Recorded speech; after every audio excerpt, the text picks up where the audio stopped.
Hi, a very warm welcome to Dusty Shelf Collectibles. Well, today reviewing this rather nice ES1 loco.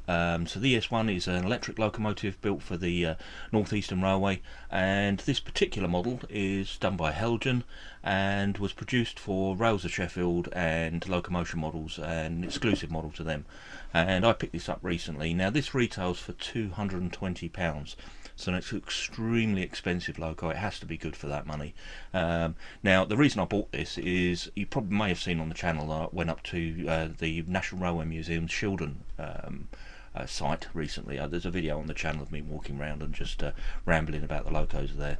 But this loco is actually, the real one is actually there, and it caught my eye. And also, whilst looking around in the shop in Shildon, there's quite a big model section there, and I saw the model of this, and I sort of looked at it, and it was £220, and I thought, well, I can't justify it, much as I'd like it, because I like the unusual, and this is particularly unusual loco. Only ever 2 of these built actually, yeah, in the end I walked away and thought, well, I'll keep my eye out, maybe I'll get that in the future. And I actually picked this one up as a real bargain, and I'll tell you at the end of the video how much I actually paid for this. But as I say, retail price £220 for that. So when I review it, I'm going to keep that in mind, that it's £220, and review it against that kind of money and see if I think it's worth the money. But anyway, let's get it over to the bench. I'll show you what's inside the box. I've already had a look inside, and I mean it is good. I think it's really good, and I love the subject matter, and really interesting loco as well. So I will tell you a bit about the history of the loco as well. And something that surprised me is this electric loco. These were produced in, I think it was 1904, 1905. So yeah, quite an early loco really for electric. But yeah, anyway, right, let's get it over to the bench and let me show you what's inside. Okay, so as I say, British Rail, North Eastern Railways, ES1, Bobo electric locomotive. So you can see here, made by Heljan, Locomotion Models, and on the side here it does say Rails of Sheffield. So these 2 retail units, it's exclusive to those. So yeah, I picked this actually up from Locomotion Models, but as I say, at the end I'll reveal what I paid for it. Retail price £220, very expensive loco. Just looking around the box here, so obviously we've got a nice schematic on the front here in 00 gauge.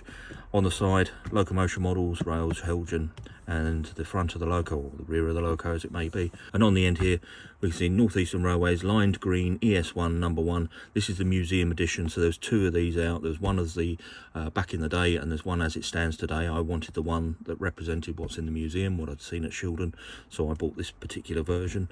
DCC ready, next 18 socket for if you want to go digital with this. Got working lights, working interior lights, NEM coupling, says sound ready, and the era of this one is 7, 8 and 9. I think the other loco is era 5, but yeah, as I say, there's 2 versions of this, and you can, well, you can either go for both of them, I guess, if you've got the money, or you can choose which one suits what you want. But as I say, I wanted this one because it's the one representing what's in the museum. On the side here, just a couple of things. So it says museum quality detail, not sure what that means, but for £220 it has to be really good. LED cab light and headlights. It's got a powerful 5-pole motor, DCC and sound ready, fine scale sprung pantograph and sprung buffers. And then just over here it says not suitable for 36 months, so usual thing. But a very nicely presented sturdy box, so that's always good. Right, let's open it up and have a look inside. Right, what do we got here? So it comes with some literature. Let's have a look at this. There's an important note here. When removing the loco body for maintenance or installing a decoder, please be aware that the 2 metal running plate parts are not fixed in place. Please store safely and reposition the correct way up along the sides of the chassis. So there's just a note there if you're taking it apart. Obviously they forgot to put that in the book. Okay, a little bit of information about the ES1 history and story. I'll come to that in a little bit. Here we've got a list of parts. Quite hard to see whether that's faded or a misprint, but yeah, it's not the best schematic to be able to see the parts overview for the loco. That's a little bit better. You can see the schematic here with all of the parts on there and then labelled on this side. That's quite nicely done. And again, you can see them there. And then it gives you some information about servicing and fitting the decoder in here. Right, let's have a look at the loco. So, it comes in the blister pack that Hornby seem to use quite often. Just have a look what's in this accessories pack. I don't know what they are. Some very fine details in there. Let me just get my other glasses. Right, there's a little accessories pack in it, and they look like chains or couplings, parts for the coupling that go on the front or rear of the loco. But some very tiny little parts there. Hopefully the camera's focusing on those. Right, let's slide the packaging undone. So we slide that off, and as with all of these, open it up and it's nicely presented. Good to see some little rubber buffers either end to stop the model being damaged. And this I am so impressed with. What a beautiful looking loco. Really, the lining on it is absolutely perfect. So let's walk around, shall we? So definitely metal parts here and here. I'm not sure about the cab. I think the cab might be, yeah, the cab's plastic. The cab's plastic. We've got the two metal parts either side. Definitely a die-cast chassis. And yeah, these are plastic bogies, but it's a really good weight. I'll weigh it in a moment. Printing on it is absolutely superb. We've got a separately fitted pipe running down the side of the chassis there, and you can see separately fitted steps, and underneath various components, compressor there, and you know, separately fitted pipes which really do add to the detail. As I say, going around the loco, got this moulded in sort of fan on the side which looks quite nice, and the rivets look particularly good all the way down the front there. We do have a separately fitted handrail running around the top here, and a light sitting on the front there. Buffers look like they've been separately painted and really nicely finished. I mean, there's exquisite detail on there. Sprung buffers, you can see the detailing on the buffer. Number 1 printed on the front. As I say, there's only 2 of these locos, number 1 and number 2. We've got, you can see the little chains fitted either side of the bogie, or the drive bogie, and obviously the, I don't know what these are called actually, but come down to basically knock anything off the line that's in the way, I guess. Somebody will fill me in what they're called, but yeah, they're just nicely fitted on the model. So carrying on moving round, obviously we've got Northeastern printed on the side, and again the separately fitted pipe down the side here, and a set of chains on the other end as well. Yeah, beautifully finished model. Lamp at the other end there, and then obviously the pantograph on the top here. Let me just see if I can release the pantograph. There we go. It's the pantograph up, and obviously, you know, if you're running an overhead line, that would run quite handsomely on the top there. So all in all, an absolutely stunning model. A little bit of cab detail inside, and yeah, you can see the controls there. We'll get some detailed shots of this in a moment, because obviously with me moving it around, it's difficult for you to appreciate the sort of quality of the model.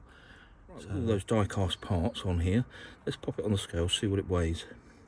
Keeping in mind this is quite a small loco, 264 grams. So given that it's got the 5-pole motor in there, and I do believe it's got a flywheel, I think this is going to be a rather nice runner. I just keep coming back to the detail on it. Look on underneath here, all of this separately fitted parts on there, and I don't know if you can see the pipes and hoses coming down onto the wheels on either end. Absolutely brilliant loco, beautifully made. Yeah, very fond of this already without even running it. Right, let's take it over then, and I'll put it on the railway, and let's get some detailed shots, and I'll tell you a little bit about the real loco. I've just noticed, sorry, before I do that, just noticed the separately fitted whistle there, and if you look in the cab window, there's some little bits of piping running down, so there is a fair bit of detail in the cab, and then on the other end the whistle is fitted on there. So, and I've just noticed separately fitted handrails down either side here. Yeah, very nice indeed. Right, let's take it over and get some detailed shots. The North Eastern Railway was an enthusiastic and relatively early adopter of electric traction for railways. As part of the adoption, there was a short freight branch line from Trafalgar Yard, just north of Newcastle Central, to Quayside Yard, and this was also electrified.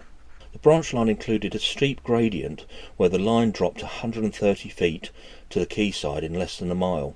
It also had deep cuttings and a tunnel situated on a sharp curve.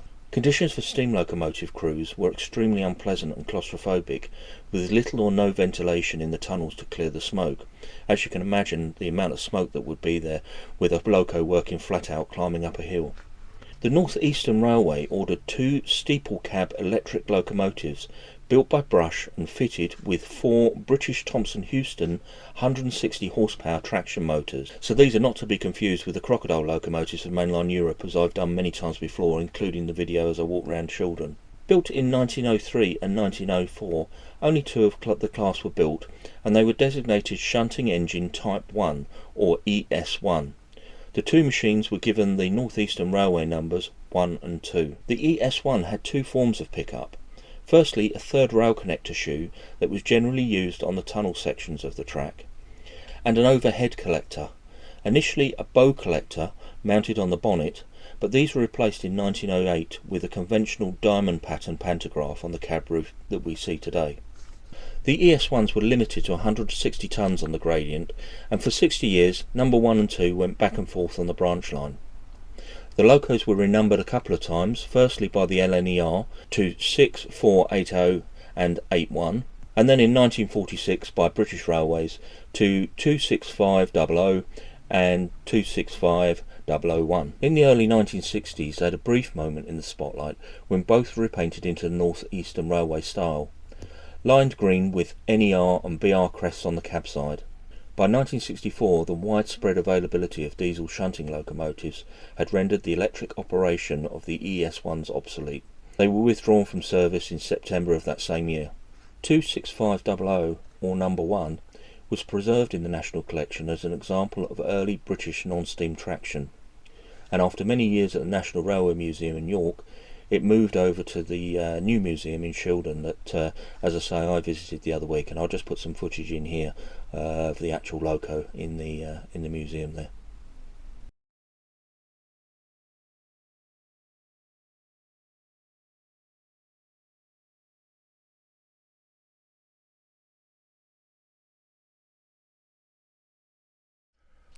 Right, well let's see how this runs. So I'm aware that it's fitted, well I mentioned earlier that it's fitted with a 5-pole motor, but I am aware it's also fitted with a flywheel. So let's just give this a little bit of power, just very, very gently. And yeah, beautiful control. So I've got my HM controller on full power and it's on high resistance.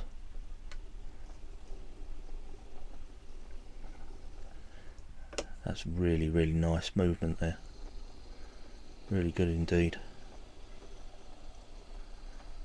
You can just make out the cab light is on, and yeah, the direction lights are lighting up as well.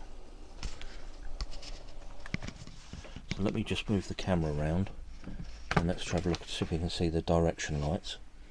So let's just bring this back towards me. Oh, wrong way.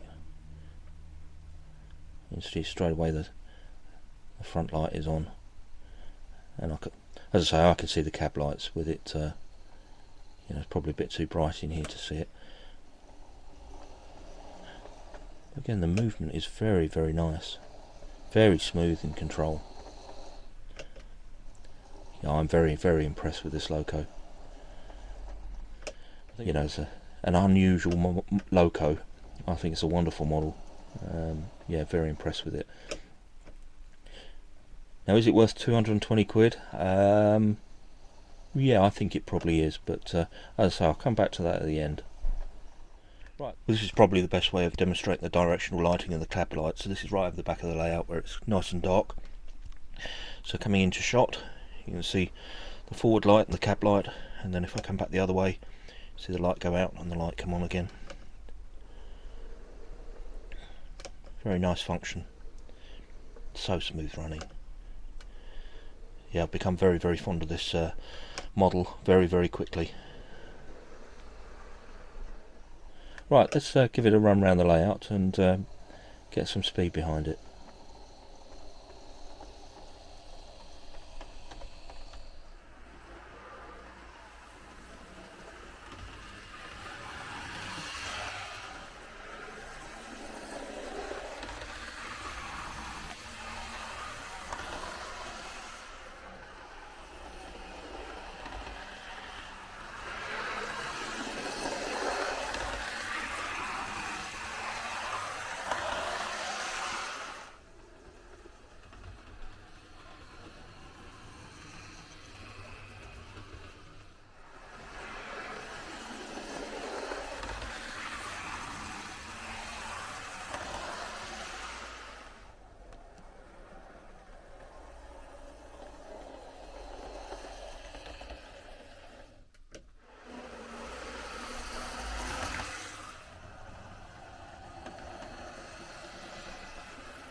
Well, I think what you have to consider when looking at value for money is the subject matter. Now, this isn't going to be the most popular model out there.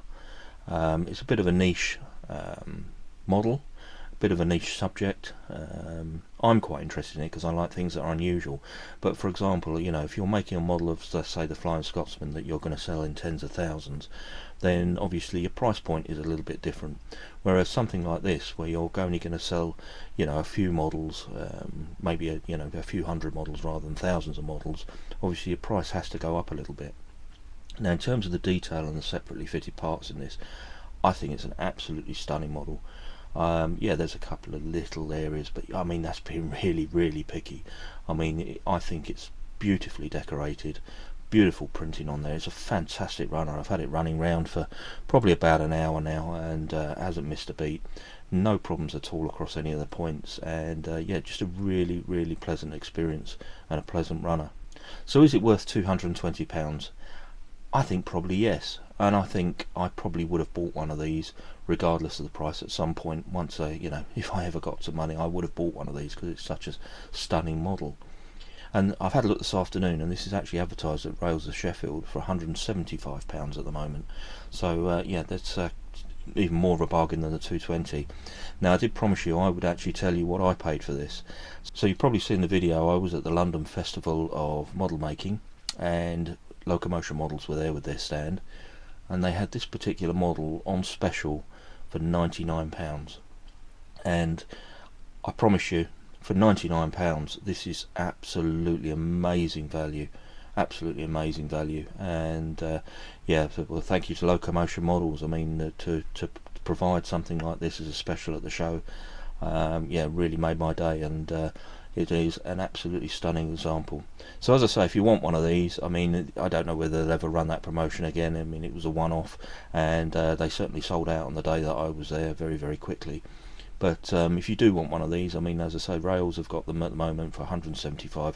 I don't know whether Locomotion Models will price match that, but yeah, it really is a stunning runner, and I'm very pleased with it.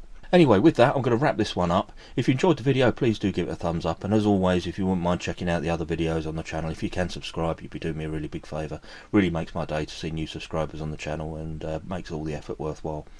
Anyway, I'm going to leave this one there, so thank you ever so much for watching, and I'll catch you on the next one.